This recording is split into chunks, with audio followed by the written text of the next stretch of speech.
It's time for Sustainable Living with Glenn Boblitz, the show that helps you be prepared to care for your family regardless of the circumstances that may come your way. Now, here's your host for today, Mark Lamb. Well, we're in the studio with Glenn Boblitz after having a couple weeks off. It is summertime. Even we get a break, right, Glenn? Oh, gosh, I needed a break. I've been working out in the heat, and it just has been kicking my butt. Need the whole afternoon just to, get rehydrated. Right. We work pretty hard out in the field, just like all anybody that's working in the construction trade. You go, God, Sure. how them guys stand it? Because they want to eat. That's pretty simple.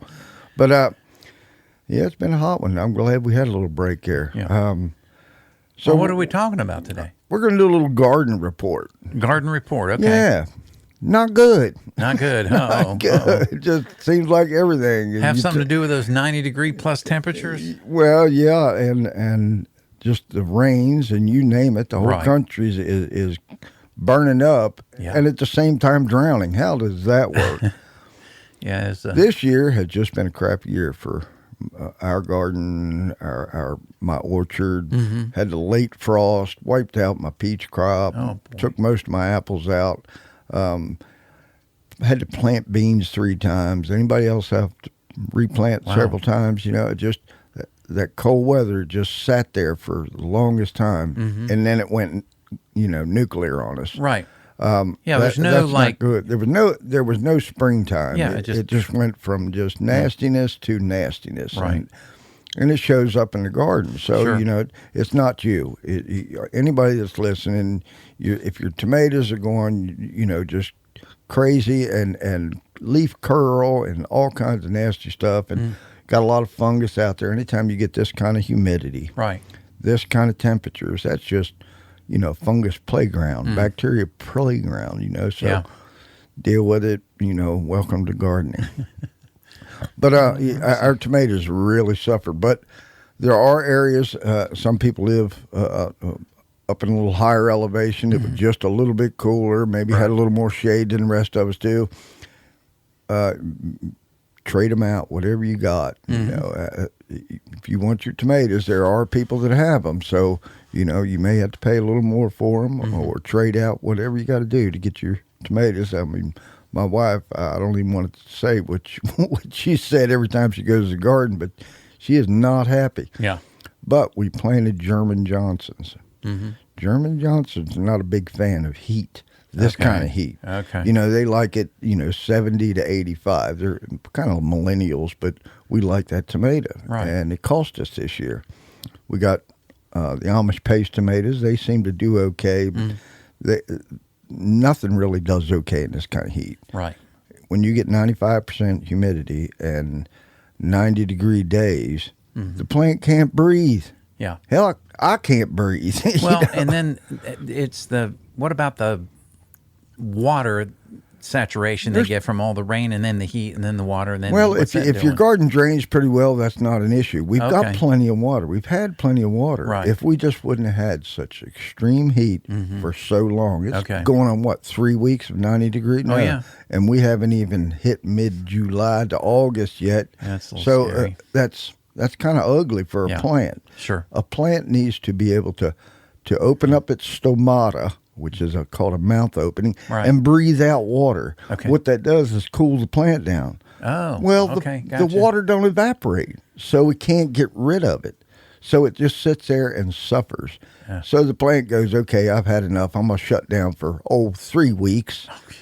Now you get a little bit of this stretched out growth of your tomatoes. My tomatoes look horrible. They're just all straggly. But they're trying their little butts off, but they just can't do it. Right. I mean, at 3 o'clock, it's hard for me to stay out in the sun at 3 o'clock and still work. It's just I'm unproductive. I know that. Right. So we try to plan for other things. Well, that's what your garden's trying to do. Your garden's saying, I'm going to wait for a cool break.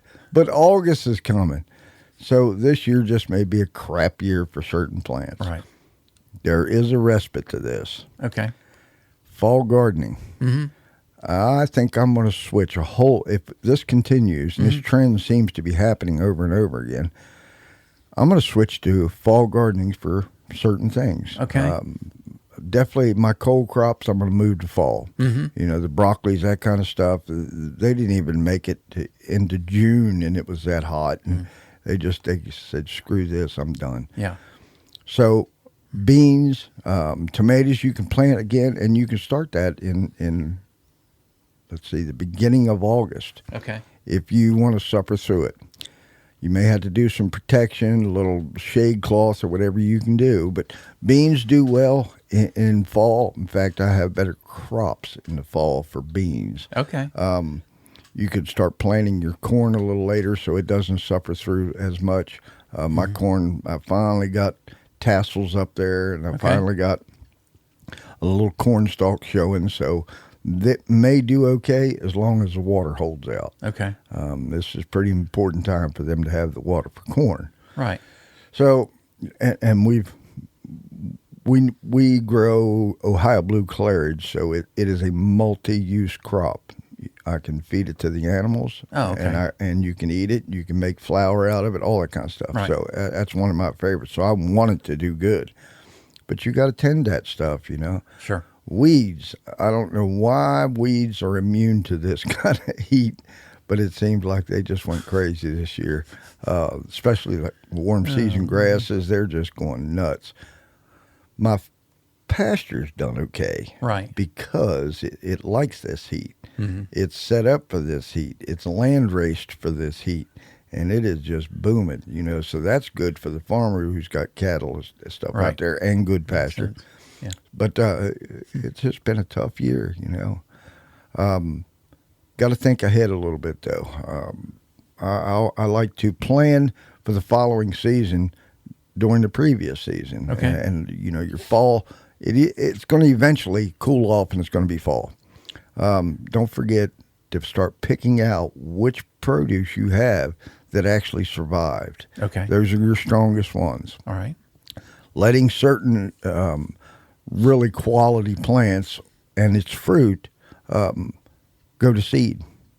We harvested lettuce seeds and arugula and the onion sets, saved some beans that did well, and you're going to want to dry them in the following year so you can have that for your next crop. And these are all going to be heirlooms. You can't save the hybrid stuff, but you can save the heirloom stuff.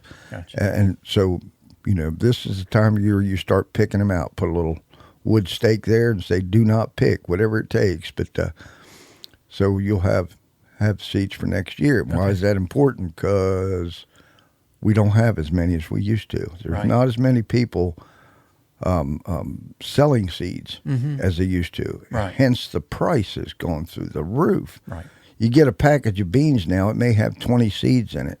Holy crap, who's going to plant 20 beans? That's it. And they're $4 and $5 a pack.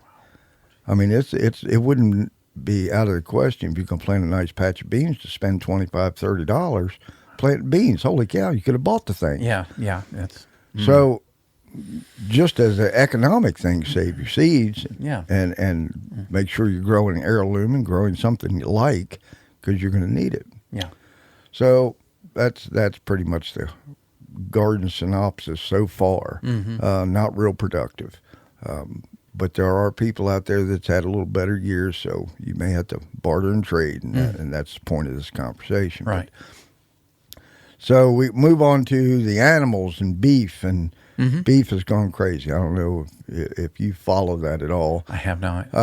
They had a big sell-off of beef a year or two ago, and it's never recovered because people couldn't afford to raise the beef. They go, I'm not going to run my farm Feed was and go backwards. So they sold off a lot. Well, then, crap hit the fan and tariffs started. Oh, yeah. And, so it's all kind of a perfect storm for beef industry.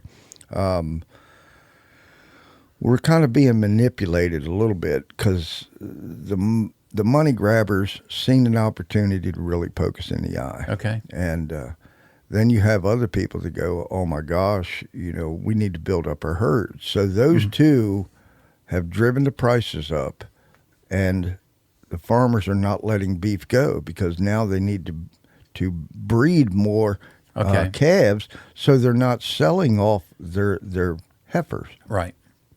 So that's what's happening. I've been following the markets now for quite a while and trying to buy a couple for myself. Right. And I'm not going to pay that kind of money, $3 to $4 a pound at a 500-pound feeder calf. You're $1,500, $1,600. So just looking at that, by the time you take that animal and divide that in half, and you would get 250 pounds of meat to cost you $8 a pound. You might as well buy it at the store. But looking at the future, this is not going to be fixed. And in fact, the government even recognizes this, and they're trying to help out the agriculture department by giving them incentives to raise more beef. There's only like 1.8 million beef cows that are available right now for slaughter. Okay. That's not enough. Times the amount of people we have, that's not half enough. So that tells me that we need to import 50% of our beef. Okay, now we got another problem. The South America all the way up to Mexico has screwworm. You ever hear this? No, but I was thinking, weren't we buying beef from like Brazil or Venezuela? Right, and we still do. Right. But we've cut it off from Mexico right now. Okay. Because of this. Screwworm. It's a fly that lays an egg in any kind of cut or any place where they can find a hole in the animal or a cut or an abrasion. Right.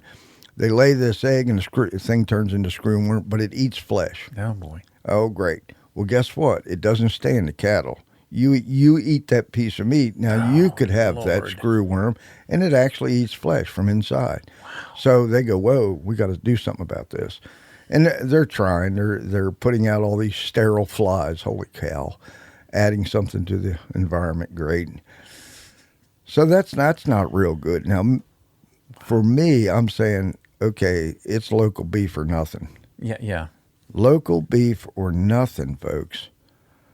So all of a sudden your neighbor or your guy down the street or your buddy who lives next to the guy down the street that has a cow or two, and you're going, okay, we need to do something. I see a big change that needs to happen fast. It's not going to happen through government, folks. It's got to happen through you. You have to make that connection. They're not going to make the connection for you. They're not going to fix this. It takes 2 years to get one to market. Okay. So where's all this beef coming from? It's got to come from overseas, which may have screwworm in it. Right. Okay. And expensive, not to mention the expensive part. All right. So now people say, well, I've got 5-10 acres. I'm going to grow a couple beef for myself. Okay. Well, how are you going to get it butchered? There's just not enough butchers. That's just a fact. People are not sending cattle to the butcher shops as fast as they were at once upon a time. Okay. That hurts the butcher. It's not good. I realize I sit here rattling on about how bad, but you can change that. You just have to get real creative. Now, right now, I'm trying to push for my county to set up a mobile butcher shop. Oh, okay. Now, it's going to take an act of Congress to get these people off their butts and actually invest some money. And it's not a whole lot. I mean, for them, it's not a whole lot. Right. I'm talking about government money. Holy crap. For me, it's too costly. So if we could do that, then that gives us a second option. So if you are buying that cattle and you are raising some beef or your neighbor's doing it, you're going to have to invest with them because it's too much money. It's too much work. So what can you do? You have to team up and give them some type of effort. Doesn't matter what it is. Help him bale hay. You can drive a tractor. You can help him get the hay in. And, all that stuff to make his life more profitable so you can profit from it.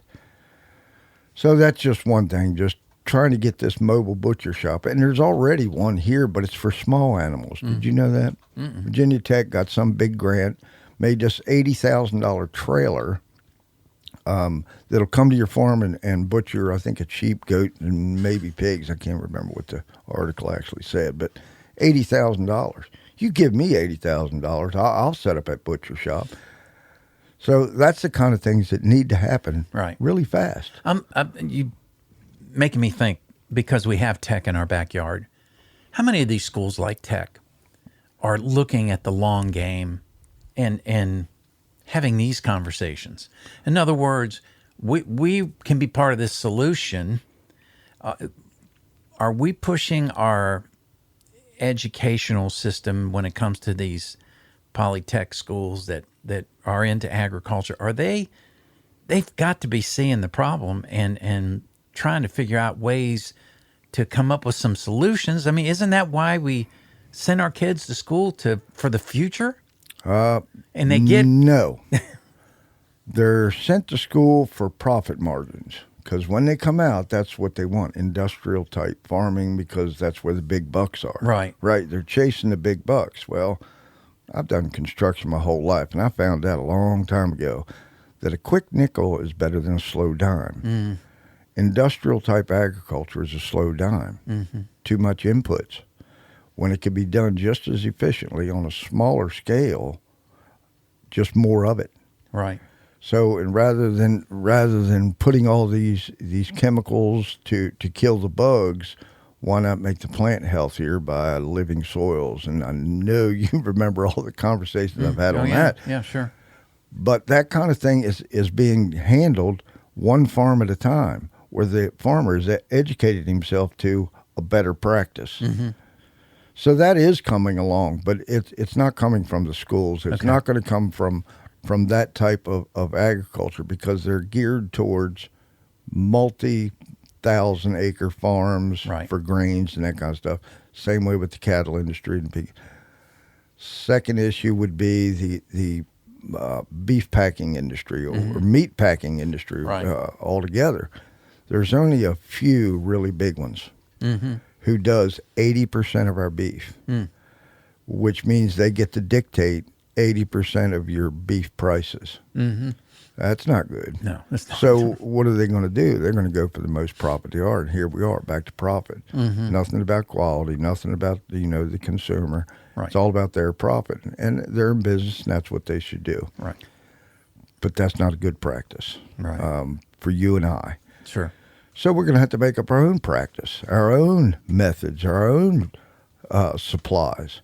And you could take this to every food manufacturer through processing and distribution, and it's all the same. You got big ag, and you got homesteaders. And then you have a few in-betweens that are still making it, of farmers that can kind of do a lot of this stuff and put it out into the community.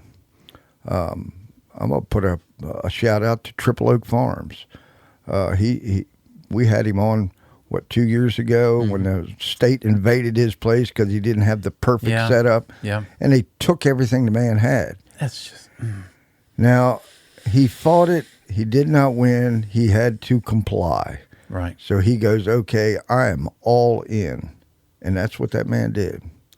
Now, Triple Oak Farms, if you probably get on Facebook, you'll see him eventually, has a hog operation.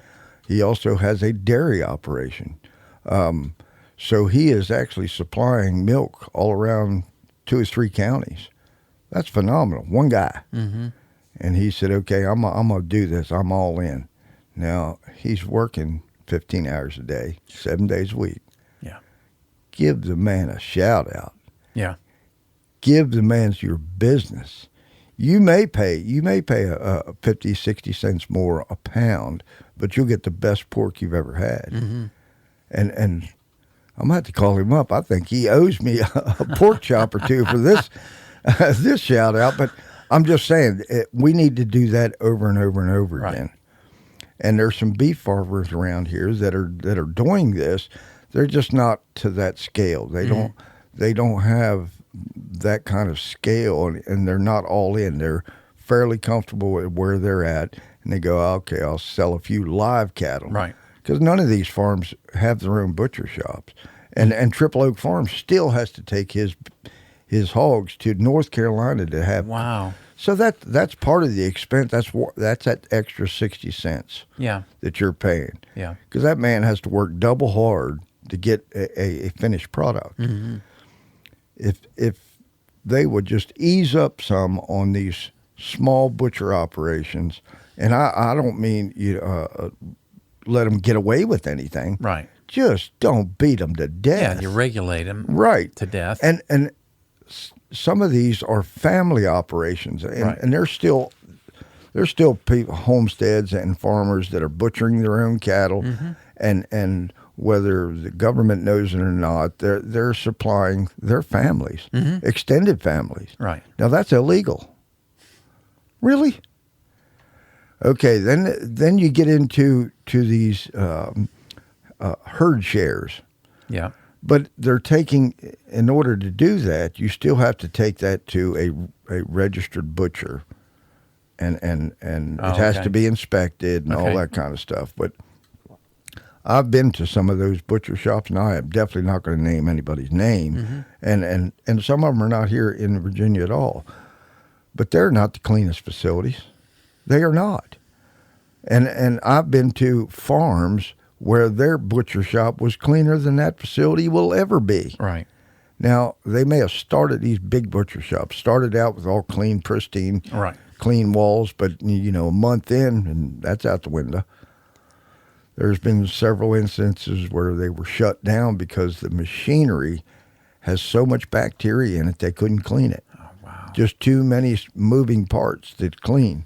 You imagine cleaning all the bearings and every piece of conveyor system, that's where the bacteria is. Yeah.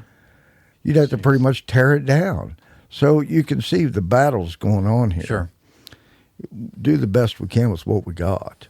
But I think they need to get off our backs. If I'm supplying my extended family some beef that I killed in a humane manner, in a clean little butcher shop that I may have out back, they ought to just go about their business. There's far worse things that they should be inspecting on.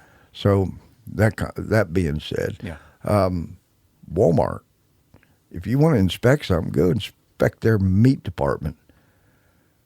Now, Walmart may get mad at me, but I'm not saying what they did wrong, but I don't buy Walmart meat. Okay.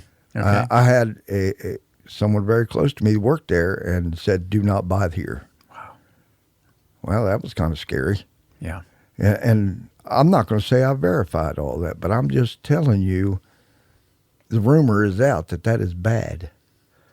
So I think that the homesteader is more health conscious about butchering than any of these places that are doing it for profit. Right. Because, quality goes down when the profits go up. That's a fact. Well, you mentioned Triple Oaks Farm just a moment ago, and you have an event you want to talk about coming up. Let's do that when we get back from the break. Absolutely. We'll come out of the break. This is a good one. Yeah. We're with Glenn Boblitz right now. This is Sustainable Living Made Easy. Get ready for a new soundtrack for your life. Doc Rock, Smith Mountain Lake.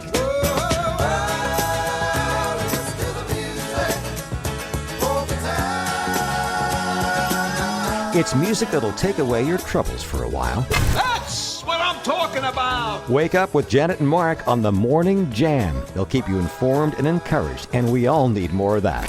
You say jam? You're invited to be a part of the Doc Rock family, your feel-good station. Doc Rock, Smith Mountain Lake. We're back with more Sustainable Living with Glenn Boblitz. Be sure to look for Sustainable Living on Facebook for even more information and follow-up conversations with other members. Now, here's your host, Mark Lamb. Well, Glenn, before we went into break, we teased them with a little bit about an event that's coming up. Why not share that with us, bud? All right. The event is called Bedford Prepares. Now, I wish they'd have named it just Bedford Prepper Festival or extravaganza. Right. But what shocked me was the sheriff's department actually got involved in this one. Yeah, that's cool. And in fact, they actually teamed up with Bedford Militia.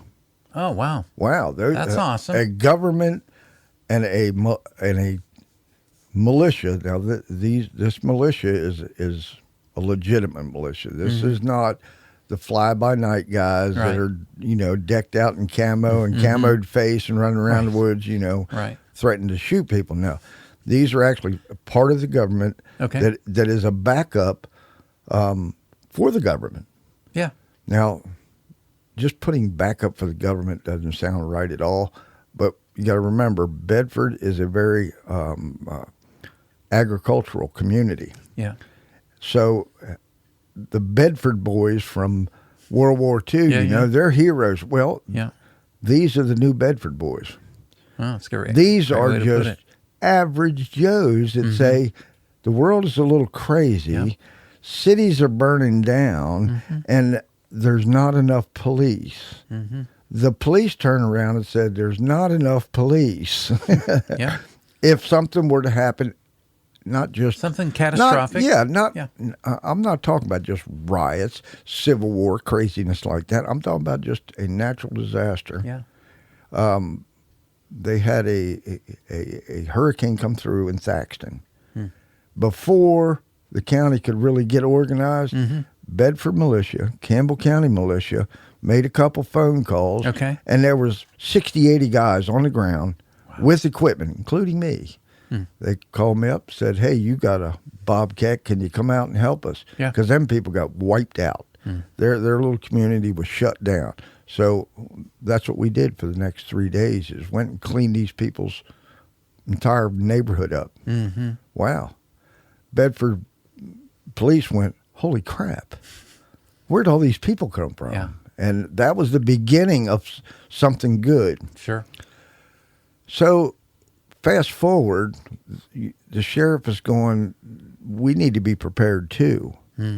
Not just the police department, but our families. People, we tend to forget that your local sheriff who just gave you a speeding ticket has a wife and 2 kids, and a dog. But they need food too. Yeah. They see the shortages. They see the shortfalls. They see the lack of quality of food. They see all these callbacks of food, and they go, we're vulnerable here. Well, it wasn't too long ago, the government announced the same thing. We're in a vulnerable position, which is a nationwide security risk. Our food system is not just vulnerable, it's a security risk and a matter of national security. I'm going to jump in here. I saw a story just today, 133 Chinese nationalists detained by the government. Right. Remember those guys trying to get bring in those? It wasn't just 2 of them. The backpacks with the stuff that was going to try to. It was like a fungus or a virus or something. They were going to try to affect our food supply. Now, this is right in your face. So don't think that this is somebody else's neighborhood. Yeah. If you eat a bag of Cheetos, that came from somewhere, and that raw product was probably grown by a farmer. Yep. And if these people start getting through and infecting fields, and they go, okay, you can't grow corn this year, and in fact, you can't grow it for the next 10 years because the virus stays in the ground. Okay, regardless of that, back to this Bedford Prepares Festival. Yes, sorry. That's all right. It all ties in. Okay, so the sheriff office went to the militia and says, we know that you all are being prepared too in case the crap hits the fan. Well, it's not just being trained to arms as the Constitution says. It's being prepared for their families to be prepared in case something were to happen. Whether it's man-made or not, natural or not, it doesn't matter. You still need food, shelter, and water. Right. Not in that order neither. It's water, food, shelter. Then you get into other things. Communications. They found out that Bedford has a really good communication system based off the military, using radios and anything else that they can come up with and figure out. Well, you have ham radios and all that, which is used in national emergency. Well, they had no idea that they're being trained with that. So they went, wow, this is really good. Then they find out that we're cooking when we do these trainings. They're cooking for all these people when they do their trainings. Well, holy cow, you mean you have a mobile kitchen and can set up and cook, and if there's a natural disaster, you can come out and distribute water? And yes. Yes. So they said, wow, sure wish we'd have teamed up with you a long time ago. Yeah. Well, now there's a big push for the emergency management program that Bedford County is pushing for, to be more prepared so you don't get caught off guard like they were in Texas, down in North Carolina. A better response, because FEMA is, I won't say worthless, they're just poorly run. So no one's coming to save you. So if you could save yourself, save your neighbors, save your community, save your family, work with the local police department, the local government, you go, wow, that's a no-brainer. So all these emergency management plans that all counties must have, they go, wow, we have such a shortfall and a short circuit when it comes to the first two primary things that you must have, water and food. So that's what this festival is going to be about. They're going to discuss in this festival, and this is your local government, is going to be discussing what their management plan actually is. Now, I've read everybody's management plan, emergency management plan, in the 5 counties around me. They all kind of cut and pasted their own and then made it fit their county. Sure. But it's all pretty much the same. It's to keep the government operating and all that kind of stuff, try to keep people safe. But there's nothing about feeding themselves. And they went, wow, that's a problem. Yeah. I mean, first thing they had to do would be declare martial law to keep people off the streets. And after about 10 days, people are going to run out of their food. Right. At your house. I'm talking to you folks. It used to be there's only 3% that had more than 30 days of food. Now it's up to about 6%. Which is really good, because I've been telling you to do it. And everybody else has too. You must have 30. So that's good. Yeah. 6% of, I think there's 89,000 people in Bedford County. Do the math, folks. All them people just ran out of food and got to have it. Yeah. What about water? All that. Okay, back to the festival. That's what they're wanting to tell you. Okay. Is to start preparing a little more. And if they're going to have a festival about preparing for an emergency, you probably ought to be preparing more than just a little. You ought to be digging in, digging in and getting prepared to maintain yourself, the homestead style. And if you're living in an apartment, I hate that for you, because you have no way to grow nothing. Your water will be cut off. So what do? You better find a solution. Yeah. Just look at all these multi-dwelling. While you have the time, make a plan.